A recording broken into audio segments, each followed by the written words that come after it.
반갑습니다. 한국사 대중어와 바른 역사 교육을 위해 열심히 뛰는 한국사 전문 강사 강재민 인사드리도록 하겠습니다. 오늘도 지난주에 이어서 고구려 우씨왕후 특집 이야기, 그 뒷이야기를 마지막으로 들려드리도록 하겠습니다. 먼저 지난주 내용을 한번 정리해 보도록 하겠습니다. 우씨왕후는 고구려 제9대 왕이었던 고국천왕의 왕비면서 또 10대 왕 산상왕의 왕비기도 하고 또 그 다음 왕이 동천왕의 어머니뻘이 되는 굉장히 중요한 여성이다. 광기도 태왕에 대한 삼국사 기록보다 더 자세히 나올 만큼 중요한 여성인데 우리는 잘 모르고 있었다. 왜 그러냐면 조선시대의 관점 때문에 그래요. 유교국가에 있던 조선시대 사관들이 성역적 관점에서 볼 때 이 우씨왕후는 정말 최악의 악녀로 매도되고 있었거든요. 남편이 죽었는데 정절을 지키지 않고 시동생이었던 산상왕과 재혼을 하고 또 여성이 정치의 전면에 나서는 모습을 보여줬기 때문에 정말 온갖 악평은 다 받았던 것이죠. 하지만 현대적 관점에서 이 우씨왕후를 바라본다면 충분히 재조명할 수 있다. 긍정적인 면도 찾을 수도 제가 말씀을 드렸지 않습니까? 우리는 항상 한 인물이나 사건을 평가할 때 굉장히 객관적이고 냉정히 바라봐야 됩니다. 그리고 균형감 있게 다뤄봐야 돼요. 분명히 우씨왕후의 잘못된 점을 비판해야 돼. 무조건 매도하지 말고 긍정적인 면도 찾아보는 그런 시각을 가져야 되거든요. 그렇게 본다면 제가 처음에도 말씀드렸지만 이 우씨왕후는 분명히 다른 모습으로 여러분들한테 다가올 겁니다. 아무튼 우씨왕후는 남편 고국천왕이 돌아가시고 나서 슬픔에 잠겨있지 않았죠. 바로 자신의 살 길을 찾아갑니다. 스스로 자신의 운명을 개최한 것이죠. 시동생들을 만나서 정치적 거래를 하게 되고 결국 고연우를 선택해서 고연우를 제10대 왕 산상으로 올리고 자신은 다시 시동생과 결혼하면서 자신과 자신 가문의 권력을 유지하게 됩니다. 대단한 연애성이었죠. 하지만 모든 것을 다 가질 수는 없었습니다. 사람이 여러분 전부 완벽할 수 없어요. 여러분들도 아무리 여러분이 복이 많고 성공을 한다 하더라도 분명히 가지지 못한 면도 나옵니다. 그래서 우씨왕후와 산상왕 사이에서도 후사는 결국 태어나지 않았거든요. 그런데 이 산상왕과 귀족들이 감히 소후, 즉 작은 왕비를 들이자는 말을 못해요. 그만큼 우씨왕후의 위세가 대단했다고 볼 수 있겠죠. 그러한 상황 속에서 주통촌 돼지 사건이 터집니다. 이게 무슨 사건이냐면 제사했을 돼지가 도망가요. 근데 어디로 도망가냐면 주통촌이라는 마을로 도망가는데 군사들이 잡지를 못합니다. 그런데 그 주통촌에는 굉장히 아름다운 여성 한 분이 계셨습니다. 근데 이 미녀가 그 군사들이 잡지 못한 그 돼지를 잡은 거예요. 좀 앞뒤가 안 맞고 좀 매치가 안 되지 않습니까? 굉장히 아름다운 미인인데 그런 미인이 군사들이 잡지 못한 돼지를 잡았다. 아무튼 그렇게 삼국사에는 기록되어 있습니다. 그러자 그 소식을 듣고 산상왕이 그 주통촌 여성을 찾아오죠. 그리고 동침을 하려고 합니다. 이때 주통촌 여성이 뭐라고 하냐면 대왕의 청을 거절할 수는 없지만 제가 회임한 다음에 즉 아기를 가진 다음에 약속을 지켜주십시오. 그러니까 자기를 버리지 말아달라는 겁니다. 그러자 이제 산상왕이 알았다면서 두 사람이 동침하게 되고 이제 나중에 밤에 산상왕은 황궁하게 되거든요. 근데 문제는 뭐냐? 이 사실을 우씨왕후가 알았다는 겁니다. 우씨왕, 분명한 것은 권력력이 화시고 굉장히 무서운 사람만 맞거든요. 얼마나 화가 났겠습니까? 질투심에 사로잡히고. 그래서 찰수들을 보내서 주통청 여성을 죽이라고 하는데 그 소식을 듣고 이제 주통청 여성 도망가거든요. 남자 복장하고 도망가는데 이 여성도 보통 당찬 여성이 아닙니다. 찰수들을 꾸짖어요. 뭐라고 꾸짖냐면 이것이 왕의 명령이냐 아니면 왕후의 명령이냐 내가 죽는 것은 상관이 없으나 내 몸속에는 왕의 핏줄이 자라고 있다. 왕의 핏줄을 죽게 할 수는 없지 않느냐 이렇게 꾸짖으니까 살수들이 감히 죽이지 못하고 그대로 돌아가서 우씨왕후한테 그 사실을 보고합니다. 우씨왕후 입장에서도 그 주통천 여성의 뱃속에 산상왕의 아이가 있다는 사실을 알고는 차마 죽이지 못하거든요. 그리고 이 사실을 안 산상왕이 주통천 여성을 찾아갑니다. 찾아가서 물어봐요. 그 아이가 정말 내 아이가 맞느냐? 자기 아이 맞는데 그죠? 그러니까 이제 주통청 여성이 뭐라고 하냐면 이렇게 대답합니다. 굉장히 당찬 여성은 맞아요. 저는 형제들하고도 가까이 한 적이 없다. 하물며 다른 남성을 가까이 했겠느냐. 이 아이는 대왕의 아이가 맞습니다라고 얘기하니까 산상왕이 크게 기뻐하면서 결국 그 우씨왕후한테도 그 얘기를 하고 주통청 여성을 이제 소우로 작은 왕비로 들이게 되는 것이죠. 자, 그렇게 해서 이제 주통청 여성이 소우가 됐는데 역시 아이를 낳습니다. 그리고 그 아이는 바로 아들, 다음 왕이 되는 태자 동천왕이었습니다. 이 시점에서 우씨왕 얼마나 화가 나고 질투심이 사로잡혔을까. 근데 뭐 이제는 어쩌게 손을 쓸 수가 없는 거죠. 그러고 있는데 이제 산상왕이 돌아가시게 됩니다. 그리고 그 주통청 여성이 낳았던 즉 소우가 낳았던 동천왕이 신흥왕이 되죠. 하지만 이 동천왕은 엄밀한 의미에서 친아들은 아니거든요. 우시 왕후 친아들은 아니죠. 아까 소위 아들이거든요. 그러니까 우시 왕후는 이 동천왕의 마음을 한번 시험하고 싶었던 거예요. 뭐냐면 이 아이가 정말 이 동천왕이 자신을 친어머니로 생각하는지 그 효심을 시험하고자 합니다. 그러니까 끝까지 이 성격이 보통 진짜 기가 세고 보통 여성이 아닙니다.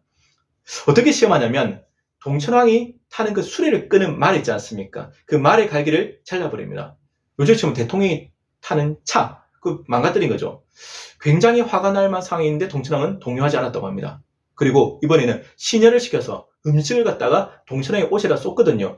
굉장히 화가 나고 불경죄죠. 이게 큰 죄거든요. 우리는 왕이 아닌데도 불구하고 누가 내 옷에다 음식 쏟으면 기분이 좋지는 않잖아요. 근데 동천왕은 전혀 화를 내지 않았다고 합니다. 그래서 우리가 이 동천왕도 보통 사람이 아닌 것 같아요. 굉장히 현명하고 지혜롭고 절제력이 강한 보통 군주가 아닙니다. 그래서 이제 우시 왕후가 안심하게 되었다고 하는데, 문제는 우시 왕후도 죽음을 피할 수는 없죠. 결국 죽게 됩니다, 여러분. 어떠한 권력도 영원할 수는 없습니다. 우시 왕후 병으로 죽게 됐는데 문제가 생겼어요. 죽은 다음에 첫 번째 남편인 고국천왕 옆에 묻힐 것이냐, 두 번째 남편인 산상왕 옆에 묻힐 것이냐, 이 문제인데, 고구려 법에는 비록 형사 취소죄로 결혼했다 하더라도 첫 번째 남편 옆에 묻혀야 됩니다. 즉, 그 형수는 시동생이 아니라 자기 첫 번째 남편 옆에 묻혀야 돼요. 그럼 여기서 우시 왕후는 누구 옆에 묻혀야 돼요? 고국천왕 옆에 묻혀야 되는 것이거든요. 근데 우시 왕후는 자기 하고 싶은 대로 다 하고 살았잖아요. 유언도 뭐냐면 고국천왕이 아니고 산상왕 옆에 묻어달라는 겁니다. 어째 보면 이 우시 왕후는 고국천왕보다 산상왕, 연우를 정말 사랑했던 것 같아요. 왜냐면 우리 눈 맞는 장면 봤지 않습니까? 둘이 만나서 밤에 정치적 거래를 하고 연우가 이 우시 왕후를 위해서 고기를 직접 썰다가 손가락을 다치고 피가 나고, 그걸 또 치마끈을 풀어서 다친 연우의 손가락을 감싸줄 때부터 이 두 사람은 정말 진심으로 사랑했는지 모르겠어요. 그래서 산상 옆에 묻어달라고 합니다. 그런데 문제는 뭐냐면, 물론 변명은 이렇게 해요. 이제 우시 왕후가 뭐라고 변명하냐면, 내가 지은 죄가 많아서 고국천왕을 볼 낯이 없다고 얘기하지만 이건 변명 같고, 문제는 이 동천왕과 그 신하들이, 귀족들이 그 유언대로 해줬다는 겁니다. 얼마나 우시 왕의 위세가 대단했으면 우시 왕이 죽고 나서도 그 유언대로, 원칙대로 이제 고국천왕 옆에 묻어야 되는데 산상 옆에 묻어주게 됩니다. 정말 대단한 여성 같아요. 자, 문제는 뭐냐? 그 뒷이야기가 참 재밌는 이야기가 삼국사기에 실려 있거든요. 뭐라고 실려 있냐면, 무당 알죠, 여러분? 무당. 점쟁이. 이 무당이 나라 사람들한테 이렇게 말을 했다고 합니다. 돌아가신 고국천왕께서 나에게 나타나셔서 이렇게 말씀하셨다. 즉, 돌아가신 고국천왕의 귀신이, 그쵸? 귀신이 이제 이 무당한테 나타나서 이렇게 말을 했다고 합니다. 강림하셔서 이렇게 말씀을 하셨다. 우시 왕후가 산상왕 옆에 묻힌 것을 보고 내가 화가 나서 산상왕과 싸웠던 겁니다. 고국천왕 입장에서는 굉장히 이 사람이 불쌍한 피해자가 돼요. 정말 불쌍한 분입니다. 얼마나 슬프겠어요. 내 죽자마자 자기 부인이 동생하고 재혼해서 다시 왕비가 되더니 그것도 모자라서 죽고 나서도 내 옆에 묻혀야 되는데 죽고 나서도 내 남동생 옆에 묻힌다고 하니 화가 난 거죠. 그래서 돌아가신 이 고국천왕의 귀신이 역시 산상의 귀신과 싸웠다 이겁니다. 그러고 나서 생각해보니 이거 너무나도 부끄럽다. 부끄러워서 나라 사람들을 볼 낯이 없다. 그러니 내 무덤 앞을 좀 가려달라. 이렇게 전화를 달라고 했다는 겁니다. 그래서 실제로 당시 동천왕과 신하들이 어떻게 하냐면 고국천왕의 무덤 앞에다가 7겹으로 소나무를 씹어서 실제로 가렸다고 합니다. 근데 이 기록이 뭐 전설이나 야사에 나오는 기록이 아니고 정사였던 삼국사기에 나오는 기록입니다. 정말 고국천왕 불쌍하죠. 굉장히 훌륭한 왕이 엄청 또 많은데 결국 부인이 자기 죽고 나서 남동생하고 재혼하고 왕비가 됐다가 결국 묻힐 때도 자기가 아니라 결국 동생을 선택해요. 결국 이 우시 왕후는 고국천왕이 아니라 끝까지 연우를 사랑했던 것 같긴 해요, 산상왕을. 아무튼 이렇게 해서 이제 우시 왕후 특집 이야기를 마무리할 텐데, 우리가 우시 왕후 특집을 마무리하면서 여러분도 아마 여러분 나름대로 평가를 해볼 겁니다. 여러 가지 생각이 드실 거예요. 분명한 것은 무조건 악녀는 아니다, 이런 생각이 드셨을 겁니다. 우리가 이 우시 왕후를 지금까지 지나치게 너무 매도하고 있었다. 그런 조선의 관점입니다. 성략적 관점에서 볼 때 그렇지 않습니까?